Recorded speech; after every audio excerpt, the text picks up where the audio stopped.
Good morning, children. Today we will start the topic for today's class with the concept what we have read till now. So simply we will look some of the important question which we discussed till now. So the first question we discussed, or the first concept we discussed in this chapter, is what do you understand by the term nation state? Second question we discussed regarding the nationalism.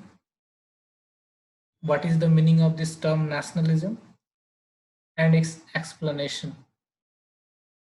The third question we talked about that how or what are the steps which were taken by the French revolutionaries to create a sense of collective belonging among the citizens of France. So in earlier slide, I already wrote the answer. So the same answer you have to write. Then in yesterday's class, we discussed certain questions which is very much important. You need to remember it. The first concept I discussed was explain the provisions of Napoleonic Code. The code which came in 1804. What was the order passed by Napoleon? Right. So that provisions you have to write. So this question is very important. Then next concept we talked about, what are the administrative reforms taken by the Napoleon Bonaparte to improve the administration of France? So this question is also very important.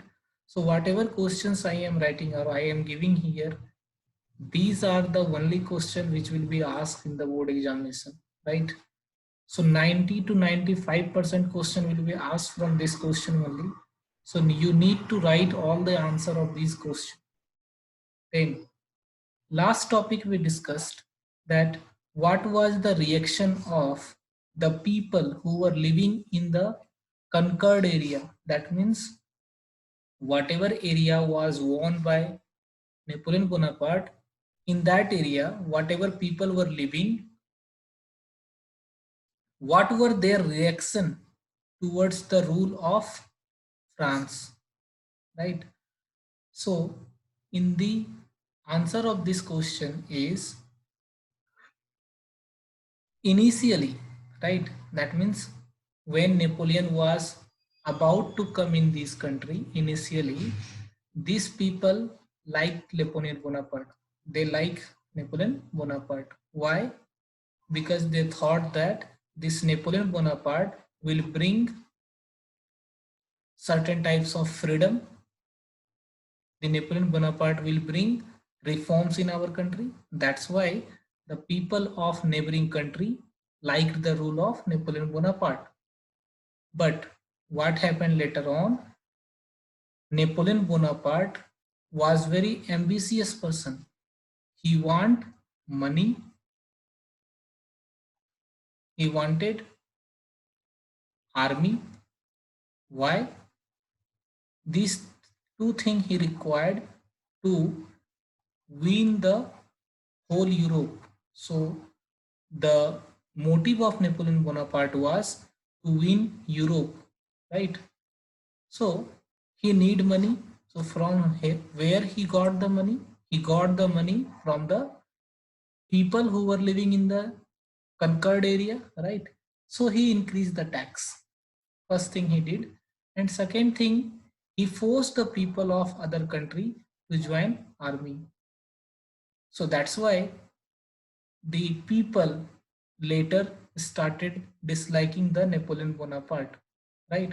So you have to write the answer that the reaction of local people was mixed.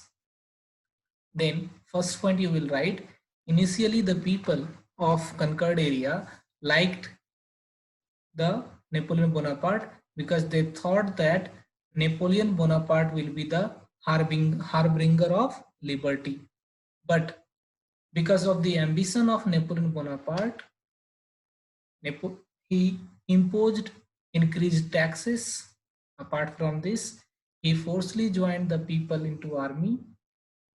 And when the people started criticizing the Napoleon Bonaparte, he imposed censorship also on the people, right?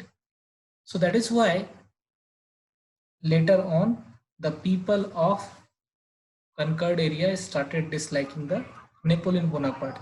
So this much answer you have to write. So you can write this answer in your own word also, right? So coming to the today's topic,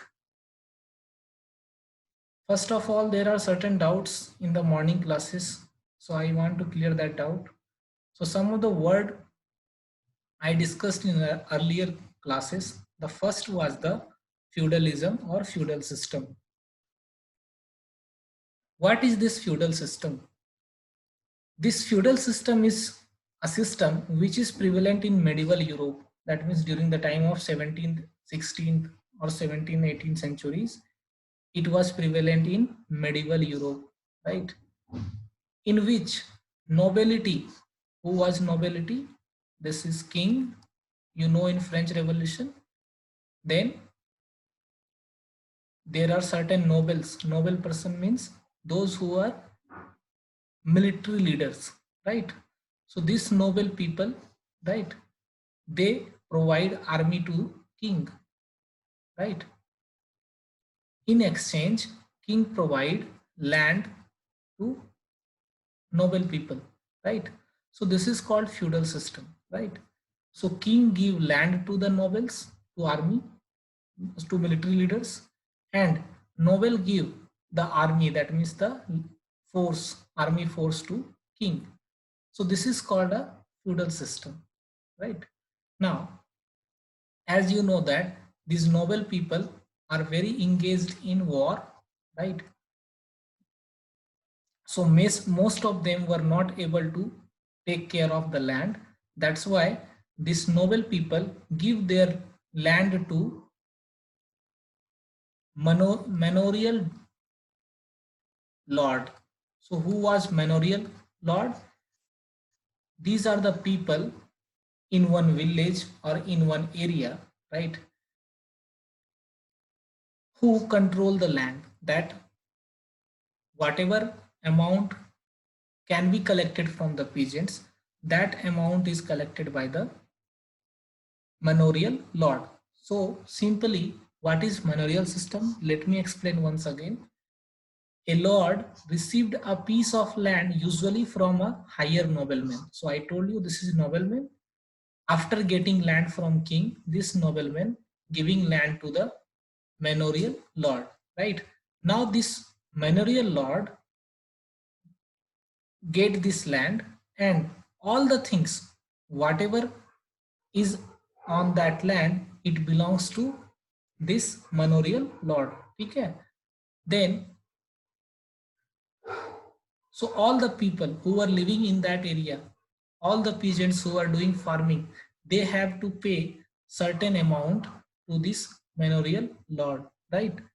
So that is called manorial dues. The amount which is given by the peasant to the manorial lord is called manorial dues. If they are not able to pay the money, then that become a dues, right?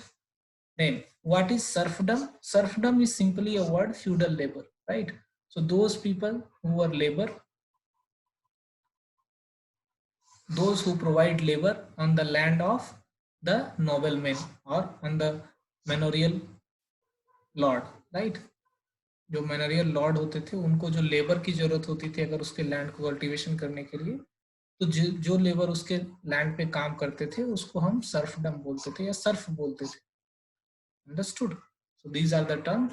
Let me show you one picture, hypothetical picture of medieval Europe. देखो ध्यान से. This is taken example. This is a village, right? So this is the home of manorial lord. ठीक है? देखो manor house. ठीक है? So all the land, whatever land is present here, it was considered that this whole land is belongs to this person, right? ये जो manner है, manner का house है, इसका ये सारा लैंड माना जाता था, right. And whatever follow land is there, whatever the land which is available for cultivation, right, they have to provide certain amount of payment or certain amount of fee to this manor, right. So इसको कुछ पैसे देने पड़ते थे, right. Apart from peasants, there are different people who were blacksmith, who were engaged in different type of activities. They have to also pay certain amount to the manorial lord, right. So this was done by the Napoleon Bonaparte, that he abolished the feudal system. That means now king do not give land to the military officers, and he also abolished the manorial dues. Though whatever payment was not paid by these people to the manorial lord, that was abolished by Napoleon, right. So this was the doubts, right. Now come to the today's topic. We will look about it. So before we go to the new topic, let me describe you certain thing about Europe. So this is the map of Europe, you know, right? So mostly this European map is approximately at the time of 2000, right? So it is the present map of Europe. So there are many countries which is present on this map was not there at the time of 1789. So I am just showing this map for your understanding. This is the whole Europe, right, till here, this region, right, this is whole Europe. We can divide this Europe in three parts, right. This part from somewhere from here, right, this part is called as Western Europe, ठीक है. So ये वाला part किधर है, west side है, that's why we called it as a Western Europe, right. और ये वाला जो पार्ट है, ये वाला समवेयर इतना, ये वाला पार्ट कहलाता है ईस्टर्न यूरोप, राइट. और ये वाला पार्ट कहलाता है central Europe, right, central Europe. So we divided the whole Europe in three parts: Western Europe, second one is Central Europe, and the third one is Eastern Europe. So you were thinking that why we divided this Europe in three parts, right?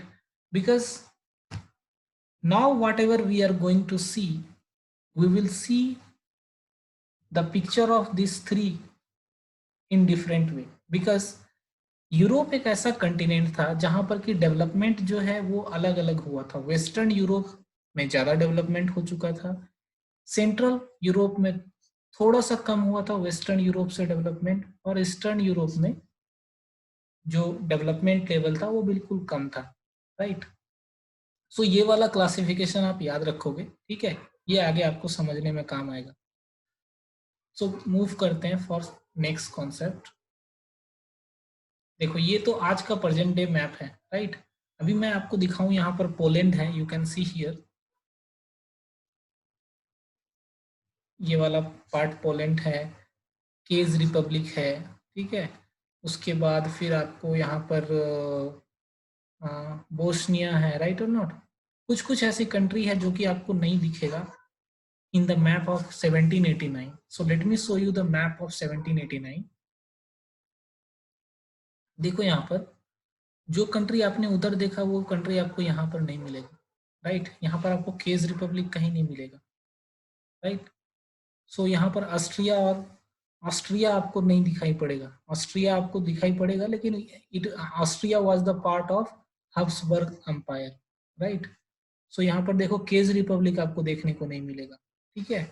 ये वाला part जो है आज के date में ये क्या है, इटली है. This whole part is called Italy. लेकिन देखो उस समय इसको सार्डिनिया, वेनेशिया, ठीक है, Tuscany, papal state, kingdom of two Sicily, right. So इस तरह से ये डिवाइडेड था. आप देखो ये वाला पार्ट आज की डेट में जर्मनी है, दिस इज जर्मनी, ये वाला. बट यहाँ पर आपको जर्मनी का नाम कहीं पर भी दिख रहा है, नहीं दिखेगा. क्यों? क्योंकि Germany was divided in different small small kingdom, right. So what I am showing you, it is just for your understanding, right. So इधर देखो, यहाँ पर ये ऑटोमन एम्पायर है. यहाँ पर एक कंट्री है जिसका नाम है ग्रीस. अभी के समय में ग्रीस है, लेकिन उस समय it was the part of Ottoman Empire. That means a lot of things has changed nowadays comparison to the map of 1789, right? Okay. So I'm not telling you to remember all these maps, right? I'm just telling you for your understanding. No one is going to ask you what are the kingdoms were present in Europe during the time of 1789, right? So don't worry about it. So let's move to the next topic. Listen, in today's topic, we will talk about two things. The first thing we will talk, the diversity in Europe, right? So look at here. If you look at these all kingdoms, right? Kingdom of France, Kingdom of Spain, or these are the small kingdoms, Habsburg Empire, Ottoman Empire, right? So this whole Europe was diversified. What is the meaning of diversify? Diversify का मतलब होता है यहाँ पर अलग अलग तरह के लोग रहते थे. कुछ लोग कोई दूसरा लैंग्वेज बोलता था, कुछ लोग का कल्चर कुछ अलग था, ठीक है.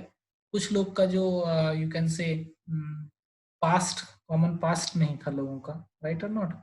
सो हम इसी के बारे में देखेंगे कि किस तरह से लोग वहाँ का डाइवर्सिफाई था. In this whole Europe there was no any nation state, ठीक है. नेशन स्टेट का मैंने मतलब बताया था कि जहां पर कि लोग क्या समझते हो, अपने आप को कॉमन समझते हो, राइट और नॉट. कुछ ना कुछ कॉमन होना चाहिए, तब हम उसको नेशन स्टेट बोल सकते हैं. तो यूरोप वाले पार्ट में कहीं पर भी नेशन स्टेट नहीं था, राइट और नॉट. ये हब्सबर्ग एम्पायर था, लेकिन यहाँ पर लोग अपने आप को कॉमन नहीं समझते थे, क्योंकि कुछ लोग अलग बोलते थे, कुछ लोग अलग बोलते थे, कुछ लोगों का रिलीजन अलग था, राइट. ऑटोमन एम्पायर की अगर आप बात करो, कई सारे लोग यहाँ पर दूसरे रिलीजन से थे, कुछ लोग क्रिश्चियन थे, राइट और नॉट. सो नेशन स्टेट यहाँ पर यूरोप में एट दैट टाइम नहीं था, राइट. देखो, जर्मनी, आज की डेट में जो इटली है, जो स्विट्जरलैंड है, ये सारा कंट्री उस समय बिल्कुल नहीं था. And all this countries were divided into small kingdoms. So I told you कि ये वाला जर्मनी वाला पार्ट है, this one is the part of Germany, but यहाँ पर जर्मनी कहीं नहीं लिखा हुआ है. These are the small kingdoms, right. So do you know that Germany was divided into 39 states. छोटा छोटा किंगडम, 39 पार्ट्स में डिवाइडेड था जर्मनी, राइट. इटली देखो, इटली ये 7 स्टेट्स थे. इटली ध्यान से देखो, यहाँ पर सार्डिनिया है, वेनेशिया है, ठीक है. ये सार्डिनिया हो गया, सिसिली हो गया. तो आज के डेट में जो एक कंट्री है इटली, ठीक है, उस समय ये 7 किंगडम्स थे, right. So all these countries which you see now was divided into different small kingdoms, right.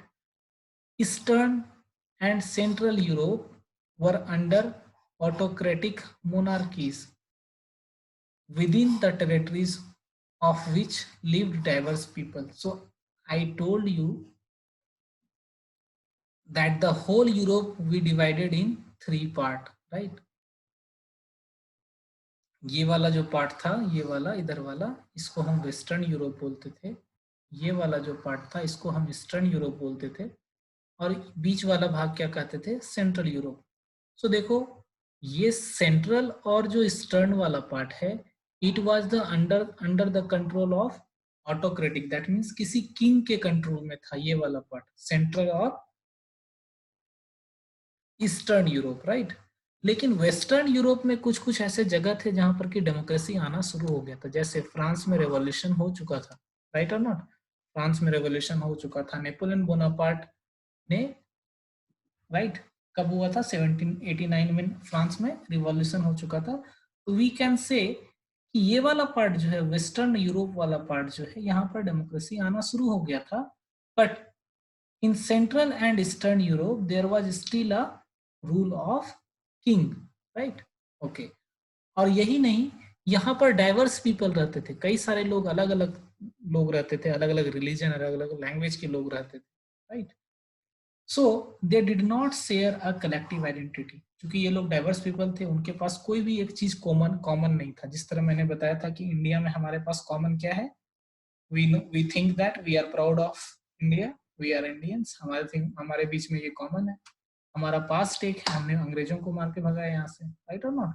सो इन लोगों में ऐसा कुछ कॉमन नहीं था, राइट, ना ही कॉमन कल्चर था, right. They spoke different languages, belong to different ethnic groups, right. So ये यहाँ का डाइवर्सिफिकेशन था, दैट मीन्स यहाँ पर अलग अलग तरह के लोग रहते थे। We will understand this concept with example, right. देखो मैं एग्जाम्पल देता हूँ, एक एग्जाम्पल लेते हैं, एक हब्सबर्ग एम्पायर का, ठीक है। So, you know Habsburg empire मैंने दिखाया अभी कहाँ पर है, let me show you once again. देखो यहाँ पर ये वाला पार्ट जो है, ये रेड वाला part, this is Habsburg empire. हम देखेंगे कि in this Habsburg empire how many different type of people were living, कितने अलग अलग तरह के लोग यहाँ पर रह रहे थे, हम उसके बारे में देखेंगे, राइट। सो देखो, Habsburg empire that rule over Austria Hungary, ठीक है। ऑस्ट्रिया और हंगरी वाला जो पार्ट है ये हब्सबर्ग एम्पायर के अंदर आता था, राइट।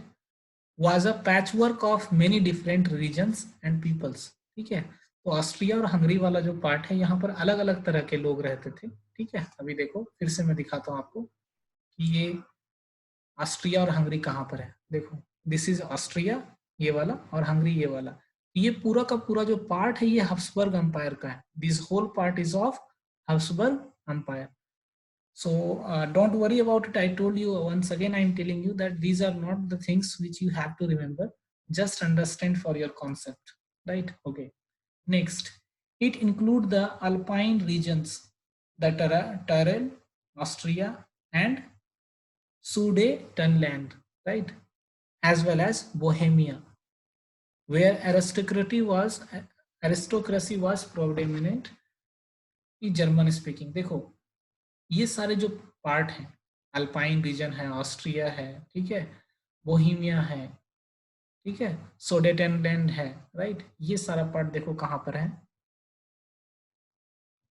ऑस्ट्रिया ये है, ठीक है, Bohemia is it here, okay, so it is also somewhere here, right, ठीक है। अभी देखो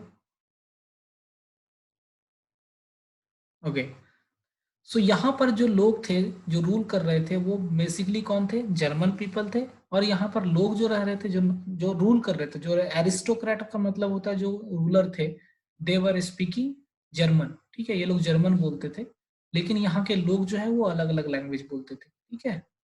then it also include the Italian speaking province of Lombardy and Venetia. So Lombardy and Venetia यहाँ पर है, देखो ये समवेयर इट इज हियर, ये वाला पार्ट भी ऑस्ट्रियन में ही आता था, हब्सबर्ग एम्पायर में ही आता था। सो यू कैन से कि हब्सबर्ग एम्पायर जो है लगभग ये इतना बड़ा हब्सबर्ग एम्पायर था, राइट, इस तरह से। सो ये जो लोम्बार्डी एंड वेनेसिया नाम का जो जगह है ये इटालियन स्पीकिंग पीपल, यहाँ पर जो लोग बोलते थे वो क्या बोलते थे, इटाली बोलते थे, राइट, इटालियन लैंग्वेज बोलते थे। फिर देखो next, in Hungary, half of the population spoke Magyar, while other half of spoke a variety of dialects. देखो यहाँ पर हंगरी है, ये वाला पार्ट। हंगरी में जो है half of the population, that means 50% population were telling one language name as Magyar, ठीक है, Magyar नाम है, ठीक है, लैंग्वेज का। हाफ पॉपुलेशन ये बोलते थे, इसके बाद जो बाकी का 50% पॉपुलेशन था वो अलग अलग लैंग्वेज बोलता था, राइट और नॉट। देखो मैं I am telling what I am showing you, I am showing you the diversity कि एक हब्सबर्ग एम्पायर है, इसमें कितने तरह के लोग रह रहे हैं। अभी जैसे मैंने बताया कि यहाँ पर जो है ऑस्ट्रिया के आसपास जर्मन स्पीकिंग पीपल रहते थे, जो यहाँ के किंग थे वो जर्मन लैंग्वेज बोलते थे, ये लोग मगियार लैंग्वेज बोल रहे हैं, यहाँ पर इटालियन लैंग्वेज बोला जा रहा है, राइट और not. So there are so many diversities, right, okay.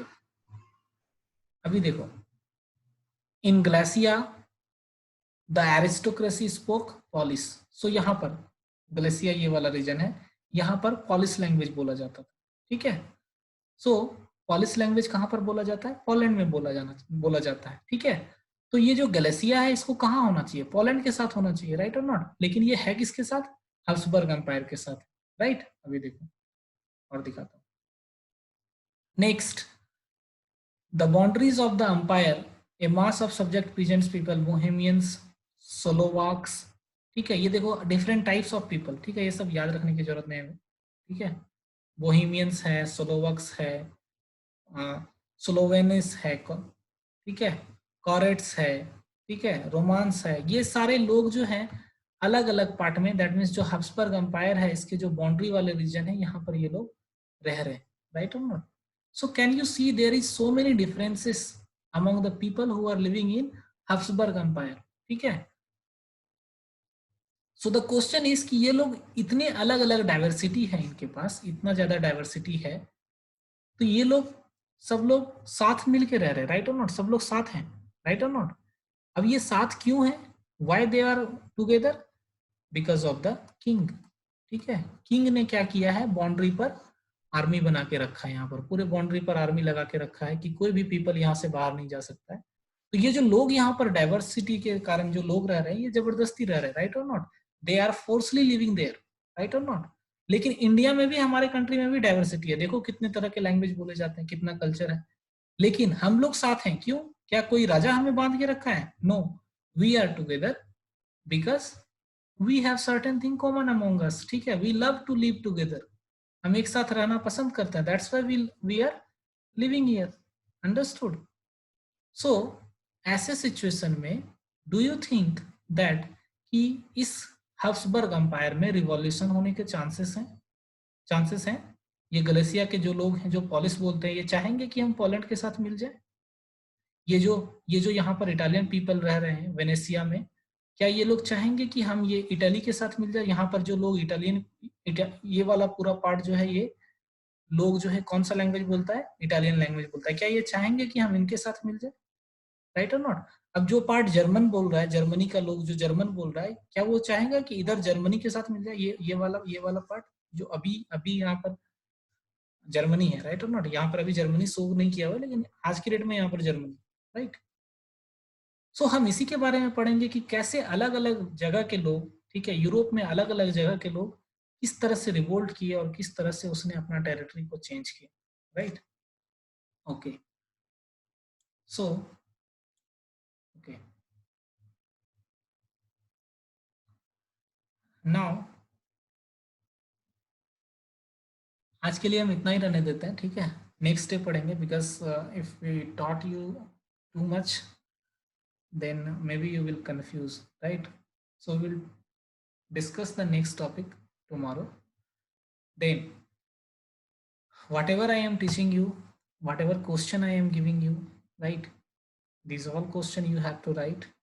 So whatever the things today I discussed, there will be no any question which will be asked from you, right? So इस topic से कोई question नहीं है important, so don't worry about it.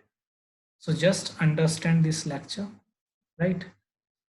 Then tomorrow we will talk about the social structure of Europe, right? Social structure मतलब वहाँ की society कैसी थी, right?